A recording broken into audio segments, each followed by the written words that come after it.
The try should have been the moment everyone remembered.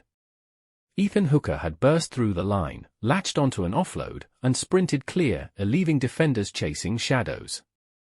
As he dived under the posts for the Sharks, it looked like a perfect finish to the first half.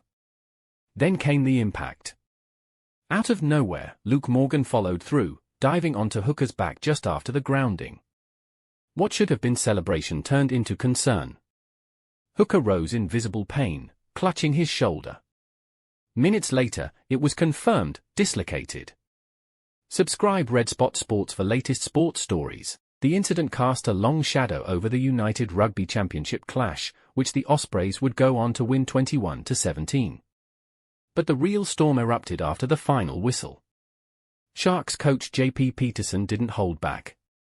After scoring a try, the rules say you are not supposed to dive on a player, and rules are there to protect players, and sadly that did not happen, he said. He dislocated his shoulder. He is a massive presence for us, and to lose him after the first half was very disappointing and frustrating. Online, the reaction was even more explosive. You should be banned for as long as Ethan Hooker is out. Scumbag, one fan wrote. Morgan fired back, and you should go bore someone else with a silly little comment like that. Another user added, falling on a player after he was clearly going to score is pure filth. Intended to hurt and succeed. Congrats.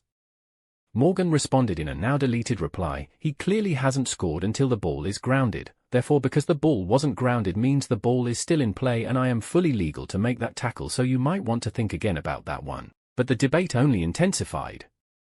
Sorry mate, you're wrong on the ball in place point.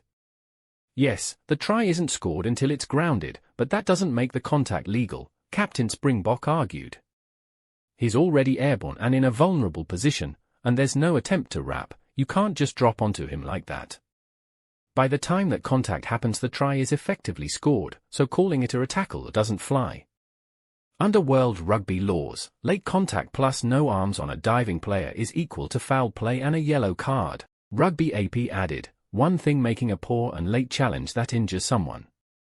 Quite another to then get on socials and claim you've done nothing wrong. Even if he doesn't get cited because it doesn't meet the RC threshold, that was a long way from legal. Amid the outrage, some pushed back at the backlash itself.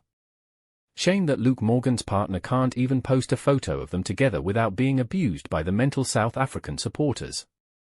Classless as we've come to expect from them. The worst fans in sport bar none. Morgan should 100% be cited and World Rugby really need to direct on it. There should be so many more pens on halfway than there are post a try, another fan added. What remains is a moment that split opinion across the rugby world, one incident, two perspectives, and a debate that refuses to settle.